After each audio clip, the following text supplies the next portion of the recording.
Seja bem-vindo a mais uma edição do Botequim Virtual. Informação na dose certa.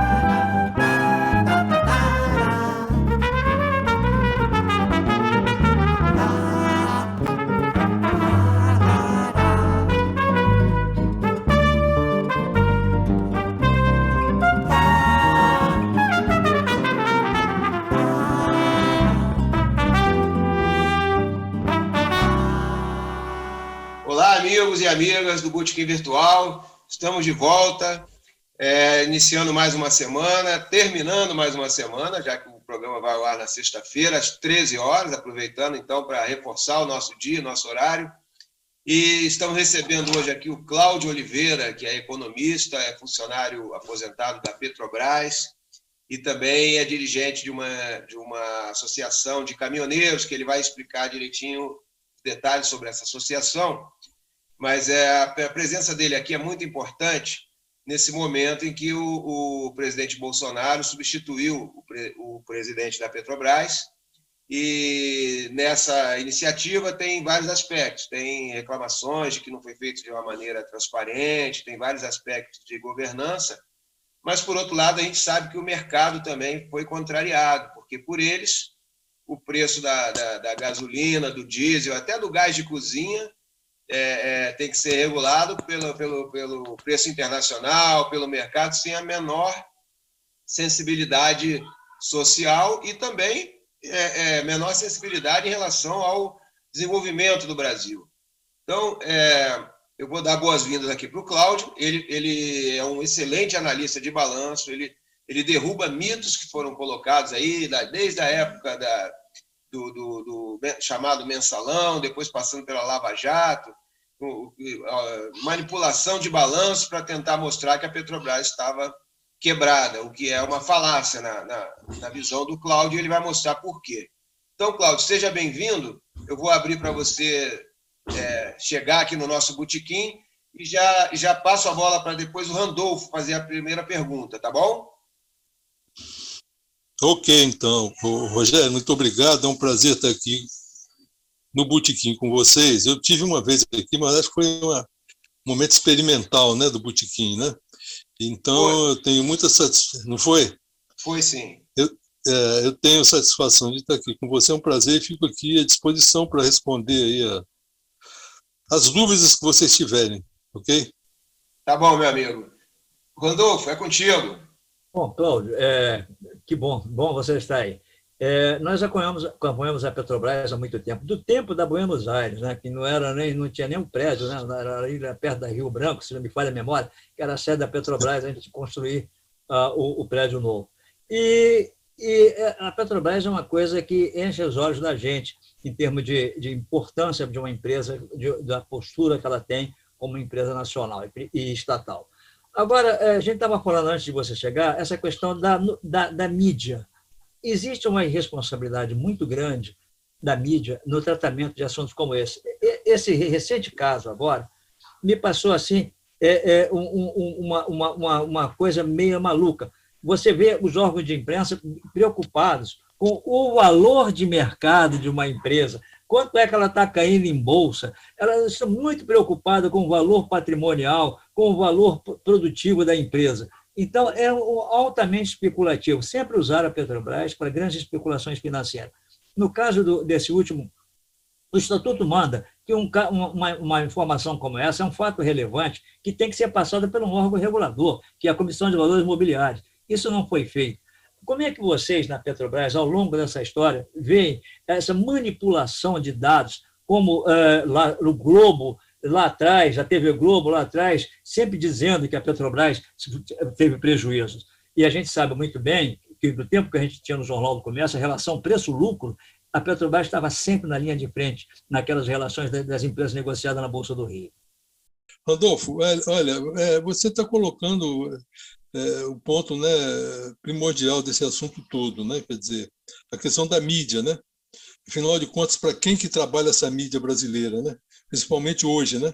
Porque pelo menos eu sei que é da história, né, da própria Petrobras, antes dela ser criada, né?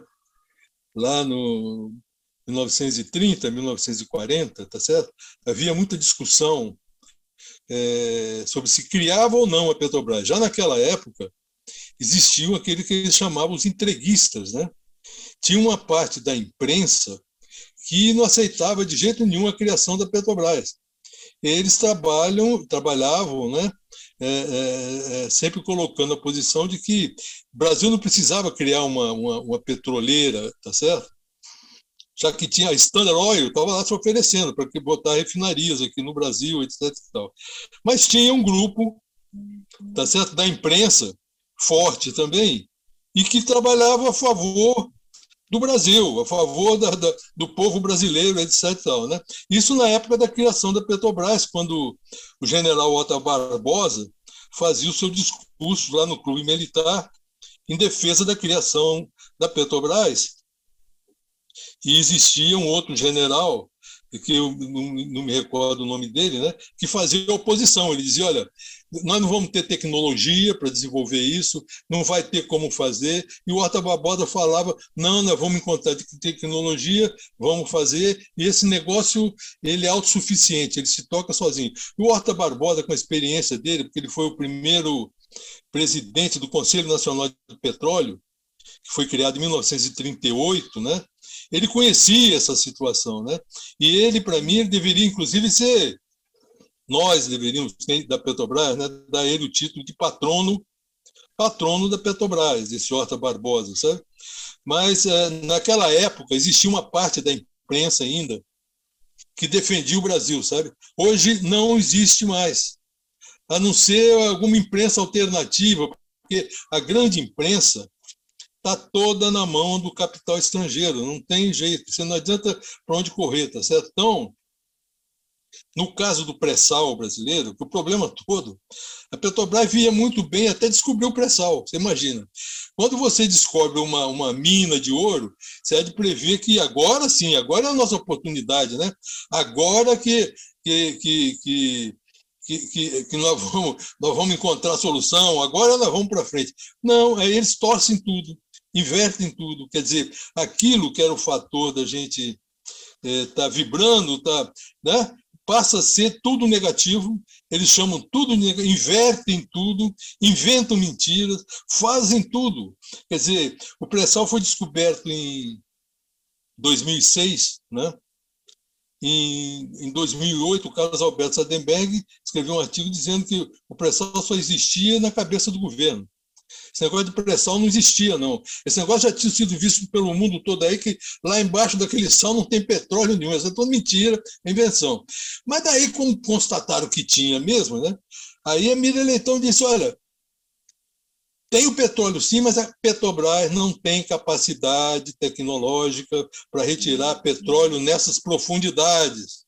Ela vai precisar de técnicos estrangeiros para desenvolver isso. Bom, Petrobras não contratou técnico estrangeiro nenhum, não fez nada, desenvolveu tecnologia novas, ganhou os prêmios internacionais, os Oscars de exploração de petróleo no mundo, né? E furou e começou a retirar petróleo lá do pré-sal. Aí eles ficaram meio confusos, eles falaram, olha, a Petrobras está tirando petróleo lá, só que é antieconômico, o custo é muito alto, não vale a pena, para com isso aí, está entendendo? A Petrobras continuou desenvolvendo novas tecnologias, a Petrobras ganhou 4 prêmios Oscar de exploração em água profunda, e essas coisas não são divulgadas da maneira que deveria ser. E a Petrobras continuou com tecnologia, e os poços do pré-sal são excepcionais.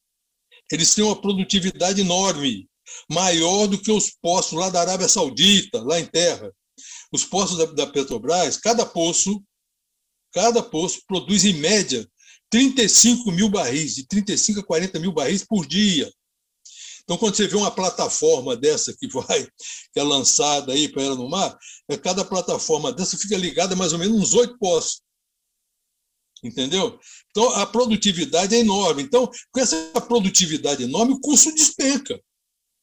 É só isso, o custo despenca. Além da Petrobras ter tecnologia, o pré-sal, a produtividade dele, despencou.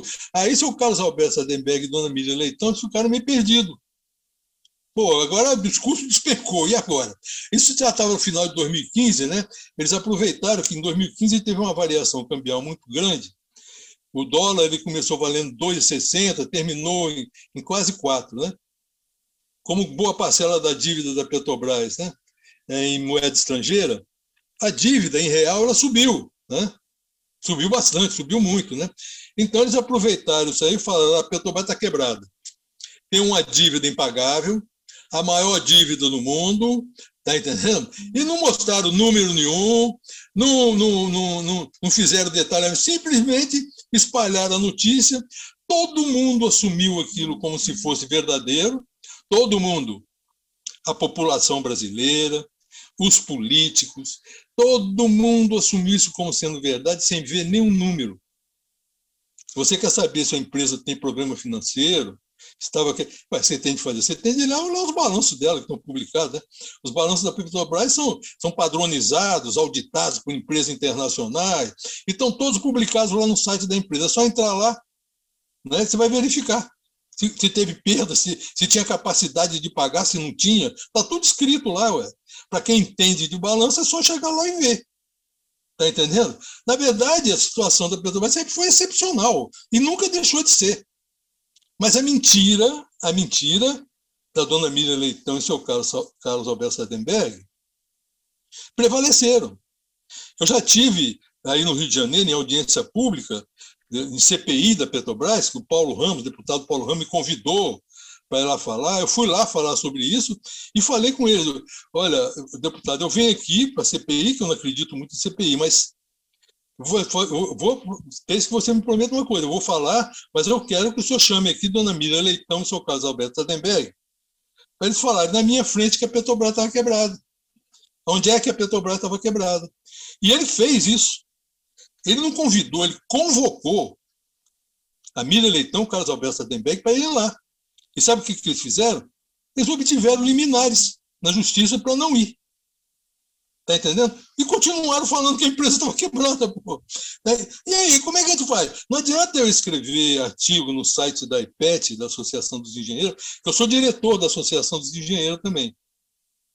Não é? Mas porque não vai alcançar o povo, não adianta, entendeu? Então, eu já cansei mesmo de tanto lutar nisso aí, e as coisas não se desenvolvem porque a mídia não aceita. Tá certo? Por que ela não aceita? Não aceita porque, evidentemente, eles estão sendo financiados, que cobre lá a existência deles, entendeu? É um capital que é entreguista, um capital que é contrário ao desenvolvimento do Brasil. Tá certo? Então, o brasileiro precisa entender, antes de mais nada, que o desenvolvimento do país é fundamental, não é? Que todos os seus recursos naturais sejam explorados pelo próprio país, pelo povo do país. Quer dizer, os recursos naturais, nossas riquezas, têm de ser potencializados por nós. É isso que disse o Getúlio. Se vocês olharem a carta testamento de Getúlio, está muito claro, ele diz lá, muito claro, ele diz o seguinte: olha, quis criar a liberdade nacional através da potencialização de nossas riquezas, criando a Petrobras. Tá? Quis criar a liberdade nacional. Quer dizer, a liberdade nacional está na potencialização das nossas riquezas. Está na gente explorar as nossas riquezas e se desenvolver ali. Não é difícil, está muito claro, tá certo? Só que depois ele disse: mas mal a empresa foi criada, a agitação se avoluma. Eles não querem que o Brasil seja independente, eles não querem que o povo seja livre. É isso. A carta do Getúlio fala tudo, entendeu? E a carta do Getúlio, o que aconteceu com a carta do Getúlio? Sumiu. Se eu perguntar para os meus filhos, são todos formados. Ninguém conhece a carta do Getúlio. Perguntar, a carta do Getúlio tinha de estar pendurada em toda escola brasileira, em toda escola, em toda repartição pública. Tá certo? Mas eles sumiram, desapareceram com Getúlio. Agora eu faço parte de um conselho, também de conselho de caminhoneiros, né? De uma associação, né? o Conselho Nacional Transportador Rodoviário de Carga, e é esse conselho que convocou essa greve do dia 1º de fevereiro agora,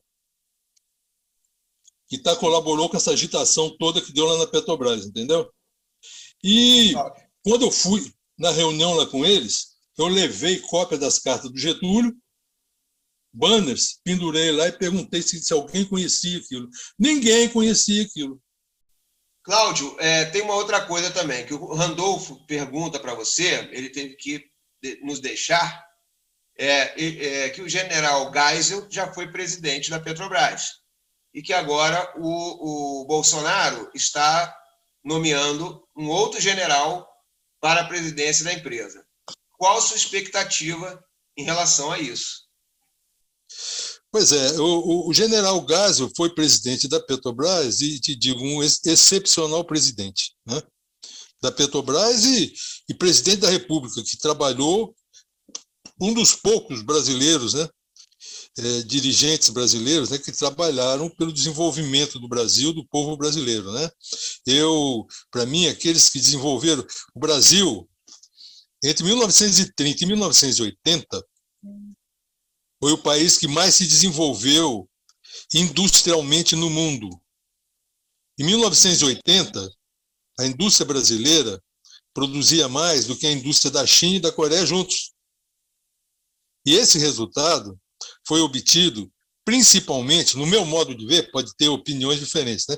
Mas no meu modo de ver, foi obtido principalmente base pela atuação do presidente Getúlio Vargas, depois Juscelino Kubitschek e depois general Ernesto Geisel, tá? Que foi presidente da Petrobras, né? E quando ele foi presidente da Petrobras, ele construiu e modernizou as refinarias da Petrobras todas, né? E além do general Ernesto Geisel ter sido quem fez o maior impulso dentro da Itaipu, da construção da Itaipu, foi o general Geisel, né? A gente tem de lembrar disso. E outra coisa que é importante também, sempre lembrar o general Geisel, ele revogou o AI-5. Ele foi o presidente que revogou o AI-5. Então, o general Geisel foi um excepcional presidente da Petrobras e da presidência da República. Esse novo general que está vindo aí, pelo que eu tenho ouvido falar dele, olha, já tiveram diversos outros militares, está no comando da Petrobras, muitos outros, tá? Agora eu destaco realmente o general Geisel. Esse que está vindo, que está lá na Itaipu Binacional, né? Pelo que eu soube, ele é um cara muito seguro de si, sabe o que está fazendo. Ele disse que chegou lá na Itaipu Binacional, a história que eu tive é o seguinte, a direção, os diretores da Itaipu, ficavam todos no escritório da Itaipu em Curitiba. Ele transferiu todo mundo lá para Foz do Iguaçu, sabe? Fechou o escritório em Curitiba, mandou todo mundo lá que tinha que ficar lá junto da Itaipu. Ele pegou no pé de todo mundo. E ele estava sendo feito um acordo com o Paraguai, que era muito desfavorável ao Brasil. Ele conseguiu refazer o acordo e melhorar muito o acordo para o lado brasileiro, entendeu? É essa pouca coisa que eu sei.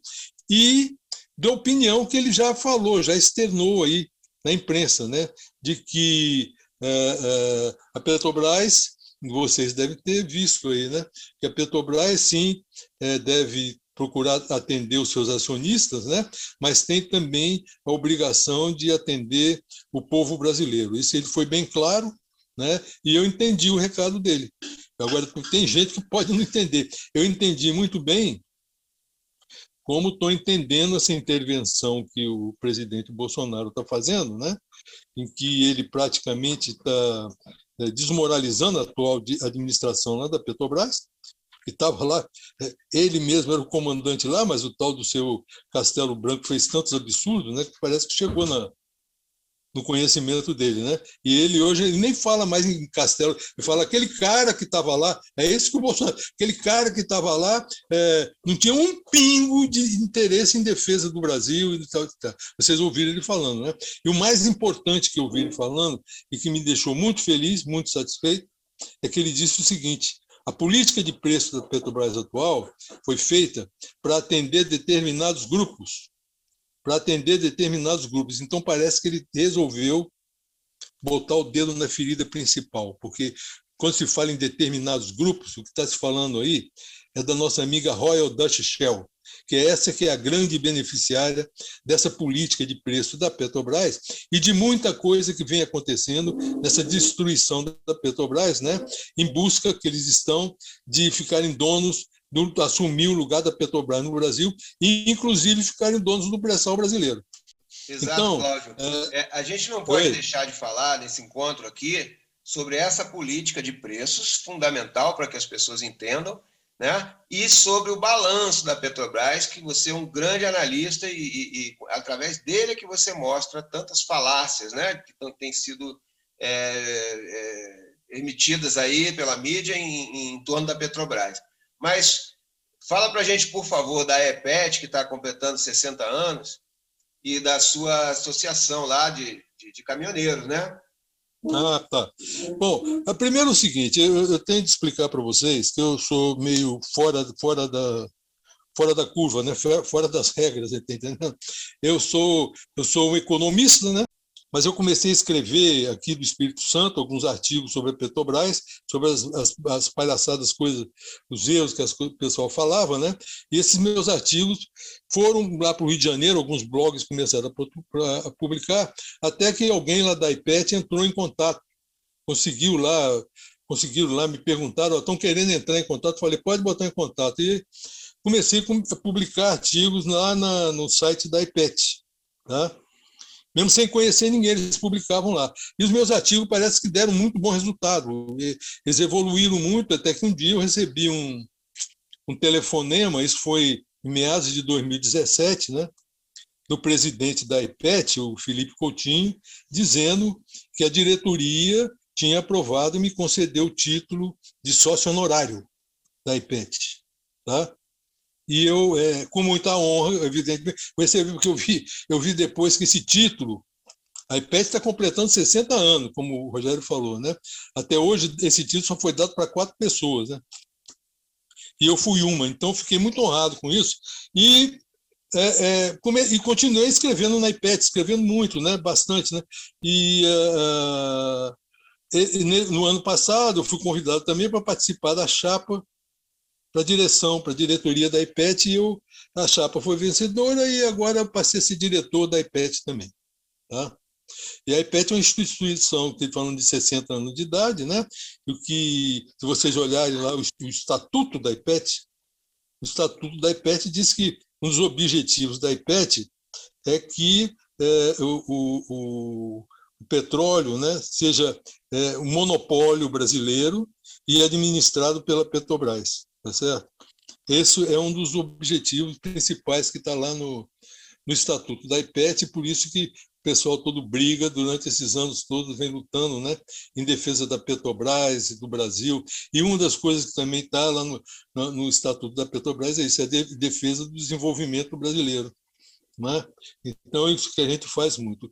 Com relação aos caminhoneiros, meu primeiro contato com os caminhoneiros foi lá em 2018, que eu fui chamado para fazer uma participação, tinha um congresso lá na Universidade de São Paulo, congresso da Federação dos Geólogos, da Confederação dos Geólogos do Brasil, sabe? Eles me convidaram para lá fazer uma palestra, e nesse meio tempo eu recebi um contato de um pessoal ligado a caminhoneiro, que os caminhoneiros queriam ir lá assistir. Só que lá pagava para entrar, lá na universidade lá tinha de pagar para entrar. E eu conversei com os caras lá que administravam o negócio, né? E eles permitiram, deram liberdade lá para uma meia dúzia de caminhoneiros entrarem lá para assistir, né? E depois dessa palestra eu comecei a conversar com eles e desenvolver esse relacionamento. Fomos para o Rio de Janeiro, tivemos na IPET, tivemos no Sindicato dos Petroleiros, e fomos conversando, até eu mostrar para eles que o grande problema que tinha ali dessa política de preço da Petrobras, né? O preço de paridade de importação, o chamado PPI. preço de paridade de importação. Então, mas demorou muito tempo, né, para entender, mas um grupo de caminhoneiros começou a entender e abraçaram, porque os caminhoneiros, antes de tudo, eles são nacionalistas, são patriotas, e eles só precisam entender. A gente precisa informar eles. Quando eles são informados, eles são honestos com eles e com a gente. Eles abraçam a causa, né? Para vocês terem uma ideia, no início de 2020, nós íamos sair numa caravana de caminhoneiros, tá certo? Para percorrer o Brasil todo e parar lá em Brasília. E o mote da caravana é fim do PPI já, fim do preço de paridade de importação já. Isso foi no início de 2020. Aí veio a pandemia, a caravana teve de ser suspensa, né? E aí as coisas foram evoluindo, aí foi criado, né? Isso já foi para setembro, acho, iniciou a criação desse Conselho Nacional de Transporte Rodoviário de Carga, que é uma dissidência de caminhoneiros, né? Um grupo grande de caminhoneiros, abrange mais de 22 estados brasileiros, são sindicatos, associações, cooperativas, tá? De mais de 22 estados da federação, e que criaram esse Conselho Nacional de Transporte Rodoviário de Carga, né? E eu fui convidado para ir, foi em novembro, para ir na reunião que ia ter de finalização, de fechamento do Conselho. Eu fui convidado por um desses caminhoneiros que já estava comigo, né, o Zé Roberto, desde a caravana dos caminhoneiros, fui convidado para ir lá em Guarulhos, lá no hotel, que ia ter essa reunião, né? E eles abriram espaço para mim, quer dizer, dentro de uma situação lá de muito problema, eles abriram espaço, me deram 1 hora para falar, imagina. Me deram 1 hora para falar. Então, aí, meu amigo, aí eu falei pra caramba, e eles gostaram muito, né? E foi aí que eu levei esses banners da carta do Getúlio e falei um monte de coisa com eles. Eles gostaram tanto que, no fim, eles me convidaram para fazer parte da direção do Conselho. E eu, com muita honra, aceitei. E hoje eu faço parte da direção do Conselho Nacional de Transportador de Carga Rodoviário de Cargas, tá certo? Tanto que o tal do PPI, hoje, já está conhecido de norte a sul do Brasil. Está todo mundo falando no tal do PPI. Explica para a gente, então, o PPI, o que é? PPI que eles lançaram lá, e, na verdade, isso iniciou no governo da Dilma, tá? Todo o problema de Petrobras, o desmonte da Petrobras, começou no governo do PT da Dilma, quando ela nomeou o tal do seu Bendini para ser presidente da Petrobras. Ele iniciou o desmonte todo da Petrobras. Foi ali que foram atendido, né, a frase do Carlos Alberto Sardenberg da Miriam Leitão, que a empresa estava quebrada. Ora, se você está numa empresa como a Petrobras, né, e vê um cidadão desse e diz que a sua empresa está quebrada, qual é a obrigação da direção da empresa? É ir para a imprensa e falar, olha, eu quero um direito de resposta, porque isso é mentira. Eu tenho os números aqui e tudo mais. E o que eles fizeram? Fizeram nada. Deixaram correr, tá certo? Esse foi um grande crime que a administração da Dilma, do PT, cometeram contra a Petrobras. Deixaram a mentira correr solta. Assumiram a mentira, pô. Então, como não teve reação, o que o povo, o caminhoneiro, ou todo mundo entende? Olha, se ele foi atacado e não reagiu, é porque é verdade, claro. Está entendendo? Porque o povo age por instinto, precisa entender o pensamento do povo, sabe? Então, eles falam que o povo é bobo. Não, o povo ele faz tudo que ele pode, mas com a informação que ele tem. Né? Então, se uma administração da empresa vê uns caras desses falaram mentira e não se defende, e não fala nada, e depois do seu Bendini o plano de negócio do seu Bendini para a Petrobras já previa venda de mais de 55 bilhões de dólares de ativo da empresa. Isso lá em 2015. Tá? Tudo que está sendo vendido, aí a maioria já estava lá no plano do seu Bendini. Essa política de preço, de paridade de importação, que eles sempre falam, não, foi o Pedro Parente, e todas as coisas de desmonte foi depois de 2017. Não, isso já tá, lá no governo de 2015, 2016, isso já estava montado lá. O Cláudio trouxe aqui a ideia de que o governo do Geisel, que revogou o AI-5, que já é a favor dele, mas que o governo do Geisel também teria sido desenvolvimentício, que de fato existia um plano de desenvolvimento para o Brasil. Por outro lado, o país vivia um regime autoritário, né? E agora, o novo presidente da Petrobras, que é também um general, o Cláudio, trouxe informações interessantes da atuação dele em Itaipu. Então, Cláudio, você já falou também da EPET, dos caminhoneiros, e estava na questão do PPI, não é isso, Cláudio? Tem a questão do balanço, mas os nossos colegas que não perguntaram também estão aí ansiosos para perguntar. Manda brasa, meu amigo. Não, pois é, a gente estava iniciando a falar sobre o preço de paridade de importação, PPI. O que é isso, né? Para calcular isso, para calcular o preço do combustível que ela vende nas suas refinarias, a Petrobras toma como base o preço lá nos Estados Unidos. Por exemplo, pega o preço do diesel lá nos Estados Unidos, que é publicado, é um preço que é publicado pela Standard & Poor's, que é um organismo lá americano. Ele publica semanalmente, tem um preço básico deles, né, do combustível lá nos Estados Unidos.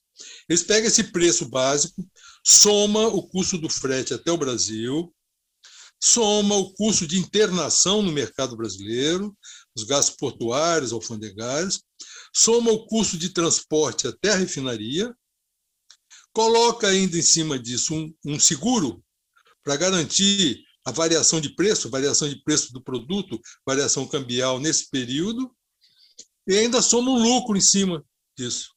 Ou seja, o preço que ele coloca na refinaria brasileira é igual ao preço de importação mais lucro, não é?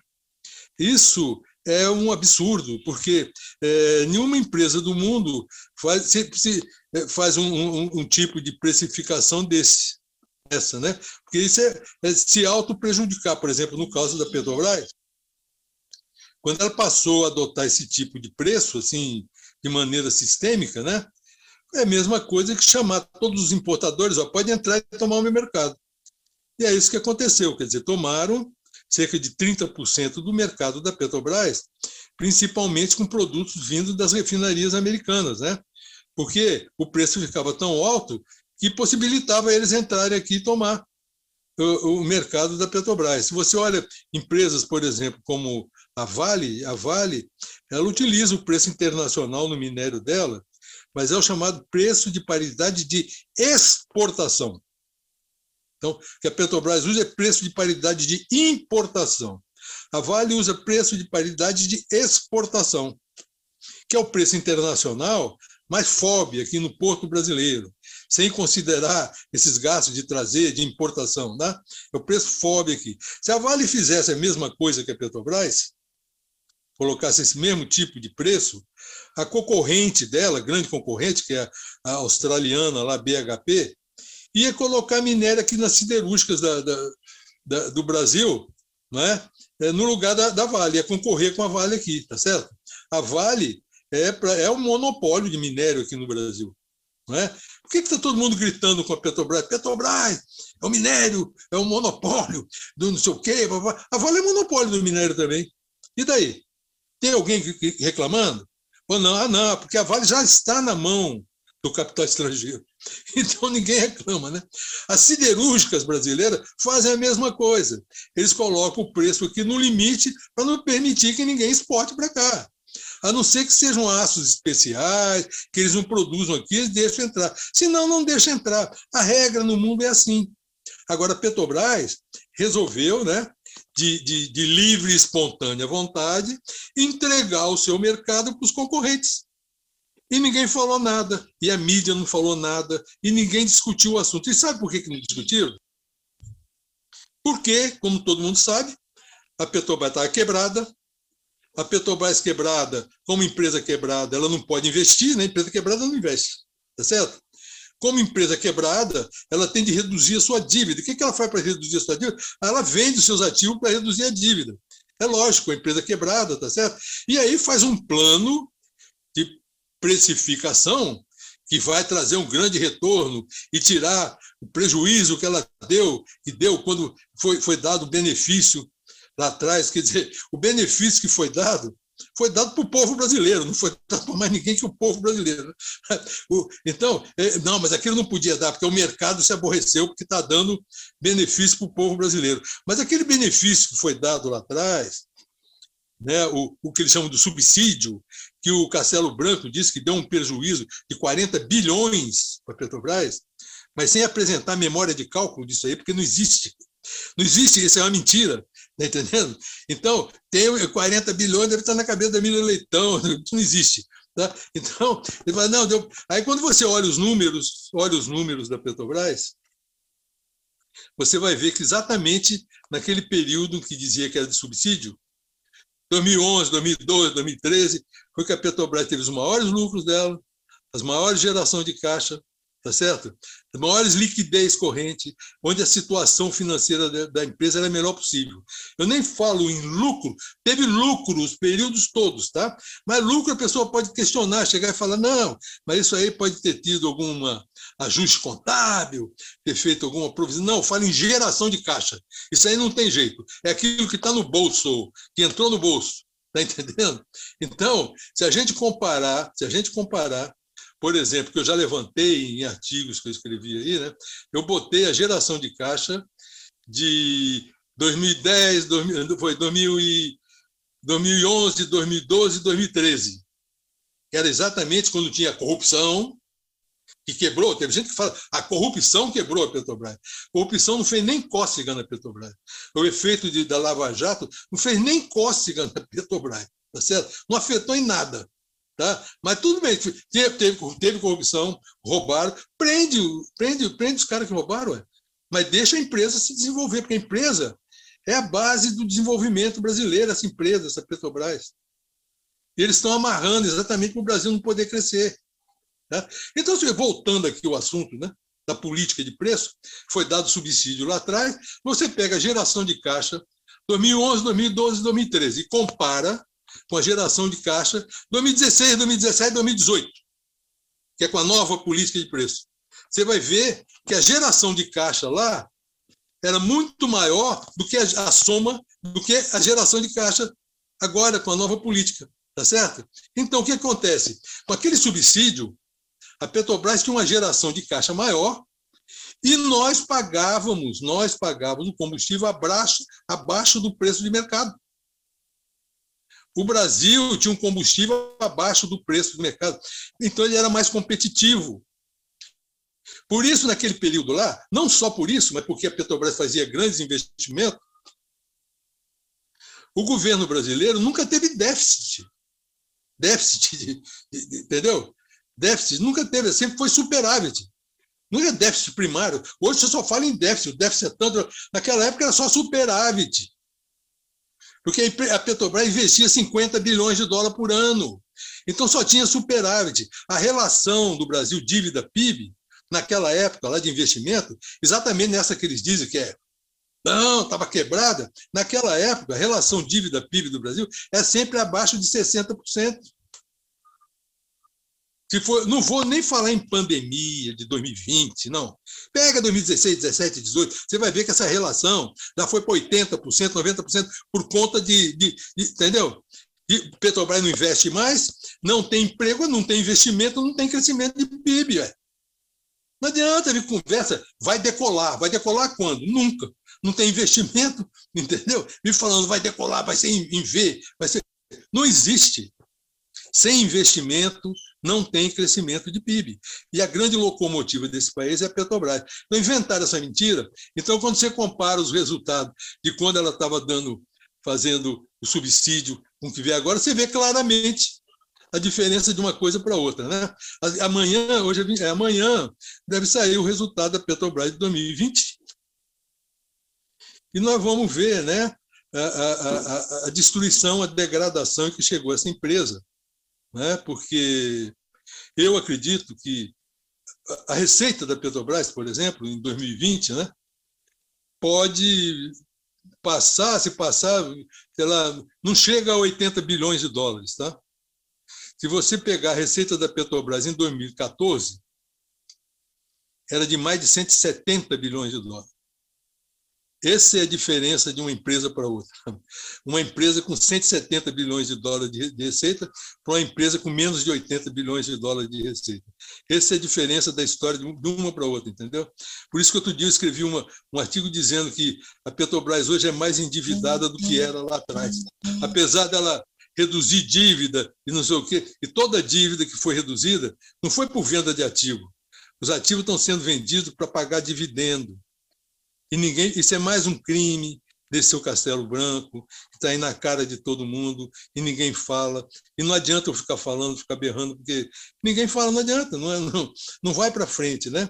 Então, essa política de preço ela é criminosa, ela é um ataque à população brasileira, que tem de pagar um produto que ele tem, por um preço muito mais caro do que deveria, prejudica a Petrobras, prejudica a economia brasileira. Só beneficia os importadores, né, e as refinarias lá fora. E, principalmente, uma empresa que se chama Royal Dutch Shell. Essa é a grande beneficiária dessa política de preço da Petrobras. Porque com as suas refinarias lá do Golfo do México, passou a vender mais de 200 mil barris dia de combustível para o Brasil, diesel e gasolina, né? Entendeu? Perfeito, além Cláudio.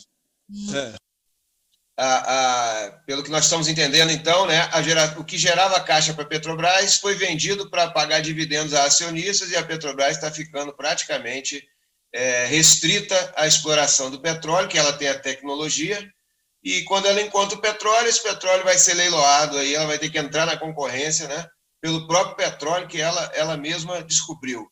E a política de preços...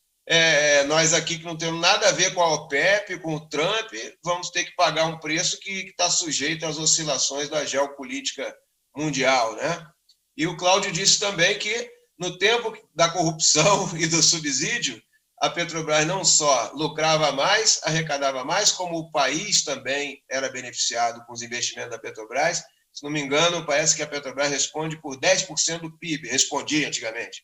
Né? É um país do tamanho do Brasil, isso é realmente, como o Cláudio disse, a locomotiva do país. Uma das, né? Mas é talvez a principal. Agora, eu queria, Cláudio, abrir para os nossos colegas aqui, o Hélio e o Luiz Antônio, o Rodrigo, que ainda não perguntaram. Eu lembro que 45 anos atrás, de cada 10 barris de petróleo consumidos no Brasil, 8 eram importados, só 2 produzidos aqui. E agora o Brasil é autossuficiente em petróleo. Eu ouso dizer que, se não fosse a Petrobras, hoje não haveria programa social nenhum no Brasil. Não é só, além da importância que tem para a economia como um todo, também tem esse aspecto da contribuição da sociedade para melhorar a qualidade de vida. Era sobre isso que eu gostaria, então, que você fizesse um comentário, Cláudio. Perfeito, perfeito. Eu entendi o que você está falando e falou perfeito, tá certo? Quer dizer, se não existisse a Petrobras aqui nesse país, o nosso país seria muito mais pobre, teria muito menos condição de desenvolvimento. A Petrobras é uma verdadeira revolução, não é? E o Getúlio Vargas entendia muito bem quando criou a empresa, né? E principalmente o general Otávio Barbosa, que fez tudo para a criação dessa empresa, tá certo? Em que ele dizia que ela era autossuficiente. Essa empresa nunca dependeu do governo, ela sempre se desenvolveu sozinha, desenvolveu suas tecnologias e fez tudo. Então, quando você fala, né, que há 45 anos atrás, né, para cada 10 litros de petróleo que vinha, o Brasil só de 10, 8 vinha de fora. É exatamente isso. Em 1980, a produção de petróleo no Brasil, que já tinha crescido bastante, com Geisel mesmo, porque o Geisel é que começou esse negócio de exploração no mar, e que veio lá, descoberto lá de Campos, né, da bacia de Campos. Mas em 1980, nós estamos falando de 40 anos atrás, o Brasil produzia 200 mil barris dia de petróleo. O Brasil produzia 200 mil barris dia de petróleo. E, se não me falha a memória, se não estiver enganado, consumia 600 mil. Então, produzia 200, importava 400. Tá certo? Hoje, cada plataforma de produção dessa que vai para o mar, que eles estão lançando aí, produz quase 200 mil barris de petróleo por dia. Cada plataforma dessa devia ser inaugurada pelo presidente da República. E eles lançam essas plataformas e nem comemoram. Não é nem anunciado, ninguém fala nada. São 200 mil barris dia de petróleo de produção para cada uma delas, tá certo? Elas poderiam ser a grande alavancagem de desenvolvimento do Brasil. Cada plataforma dessa custa cerca de 6 bilhões de dólares.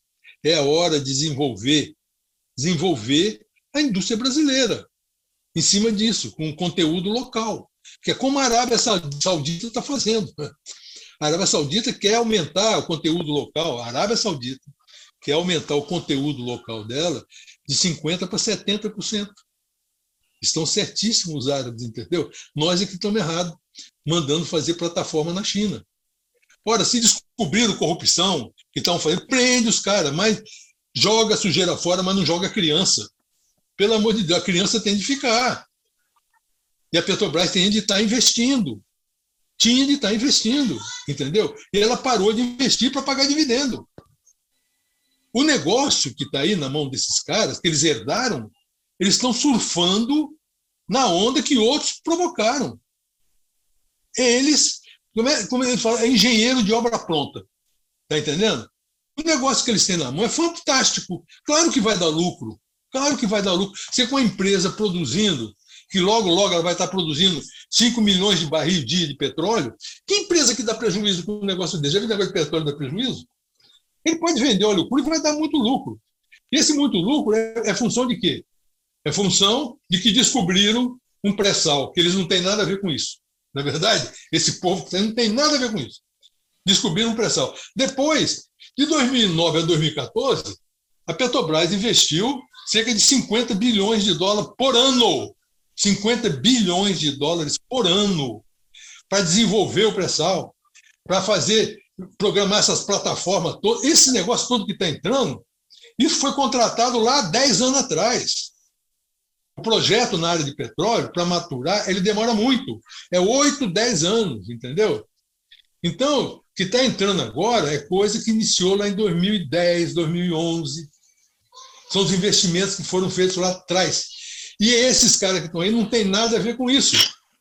E a produção vai aumentando, e o lucro da empresa vai aumentar. O pré-sal é de uma produtividade enorme, que, claro, que vai dar muito lucro. Claro, só que eles mataram a empresa. Se ela dá lucro hoje, se ela der lucro de 10, se fosse a empresa verdadeira, a Petrobras de sempre, ela estaria dando lucro de 30, 40. Essa que é a diferença. É isso que a gente tem de gritar. E eles estão fazendo é matar a empresa, matar a galinha de ovos de ouro. Nenhum país se desenvolve entregando seus recursos naturais para terceiros explorar. Nenhuma empresa de fora vem aqui para desenvolver o Brasil. Precisa entender isso. Eles só vêm aqui para explorar o Brasil, para eles se desenvolverem. Essa que é a questão. Se você não defende o básico, que são as riquezas do país, então vai se defender o quê mais aqui, né? Não tem mais nada a defender. O jeito é mudar daqui e para fora, para onde nós viemos, para a Europa, para algum canto aí, entendeu? Porque o fato é o seguinte, a empresa sustentou esse país durante muito tempo e levou, os resultados dela estão até hoje aí, não é verdade? E o que eles estão fazendo é destruir a empresa. Tá? E eu quero sempre lembrar quem começou essa destruição, começou no governo do PT, da dona Dilma, e não adianta o PT querer jogar a sujeira para baixo do tapete e esconder, porque é pior. É pior, entendeu?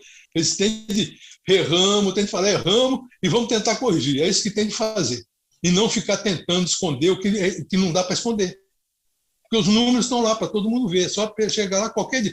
Daqui a 50 anos vai levantar e na história vai estar escrito. É só analisar os números, vamos ver como é que isso começou, né? Aonde começou. Tá ok? Ok, quem vai agora? É o Cláudio.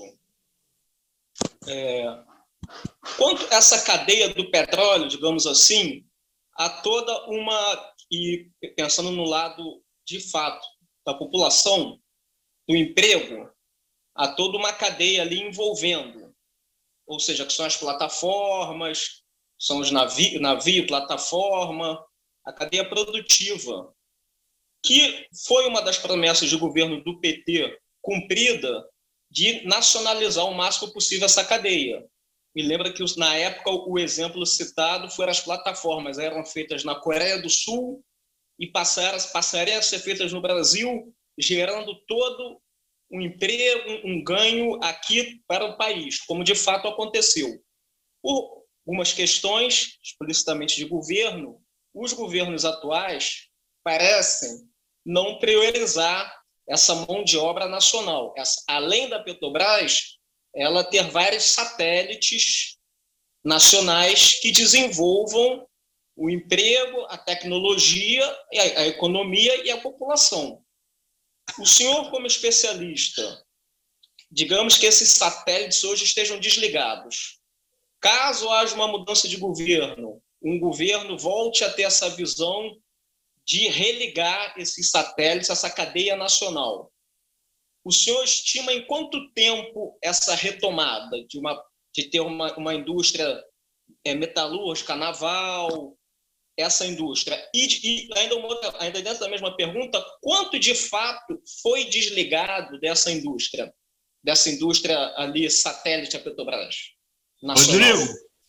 Rodrigo, só um acréscimo.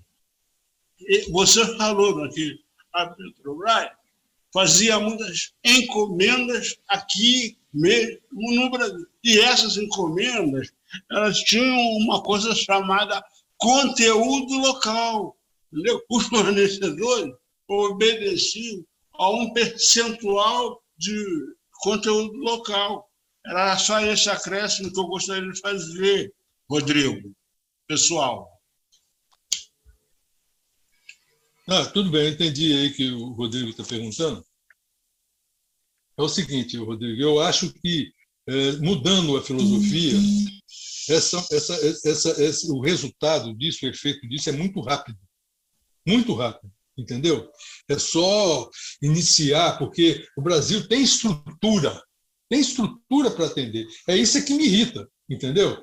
Porque se fosse um país que não tivesse nada, tá? Mesmo um país que não tivesse nada, ele ia analisar de todas as formas uma maneira de começar a desenvolver alguma coisa para aproveitar aquilo que está sendo feito. Agora, sendo um país que tem tanta coisa, tem tanta base de indústria que o Brasil tem, deixar de aproveitar o que tem e deixar o porquê. Qual é a causa disso? A causa foi a Lava Jato, que chegou, lembra, a Sete Brasil, tem um escândalo da Sete Brasil, que é construir todas as plataformas, então acaba com a Sete Brasil, fecha, quebra a Odebrecht, quebra todo mundo, tá entendendo? E o Brasil para, tá entendendo? Brasil, Petrobras não pode fazer exploração, ter investimento na Argentina, na Colômbia, no Uruguai. Não. Petrobras não é. Petrobras é para ficar só aqui no Brasil. Quem pode vir aqui no Brasil é a empresa de Portugal, da Noruega, da França. Todo mundo pode vir aqui. Agora, a Petrobras não pode ir lá fora explorar, não. Não, aí não. Porque senão vai ter corrupção. Então ninguém faz nada porque vai ter corrupção. Corrupção você tem que prender. A corrupção, existe no mundo inteiro. Né? Então, se isso voltar aos investimentos, isso volta muito rápido. Tá? Tem um estudo feito que mostra o seguinte: para cada 1 bilhão de reais que a Petrobras investe, são gerados entre 25 mil e 30 mil empregos. Para cada 1 bilhão de reais. Tá? Agora, você imagina uma empresa igual a Petrobras, que investia 50 bilhões de reais por ano, 50 bilhões de reais, botar um câmbio de 5, né? São 250 bilhões de reais. Né? 50 bilhões de dólares, desculpe, investir 50 bilhões de dólares por ano, são 250 bilhões de reais. Se para cada 1 bilhão de real ela gera de 25 a 30 mil empregos, você fazendo as contas, sei lá, vai dar 6 milhões de emprego ela gera. sozinha. Hélio, por favor. Você acha que esse projeto de desmanche que está acontecendo desde 2018 tem chance de acabar tão cedo? Eu só tenho uma pequena esperança nesse negócio que você disse que voltar de novo. É uma entrevista que o Gilberto Bercovitch, você conhece? Deu no outro dia. Ele fala exatamente que tudo é possível legalmente de ser recuperado. Eu fico rezando para isso. O importante é que a Petrobras retome os investimentos. Pare com essa história de pagar dividendo e retome os investimentos, entendeu? Se a Petrobras voltar a investir no pré-sal, em colocar mais postos, para aumentar a produção, para prever chegar em 2030, produzindo 10, 11 milhões de barris dia de petróleo, é isso que nós estamos precisando, da empresa que entre para investir, para o país começar a se desenvolver. E aí começa a rolar as coisas e a gente vai obter o dinheiro para fazer o resto todo que precisa. Precisamos que a Petrobras volte a investir.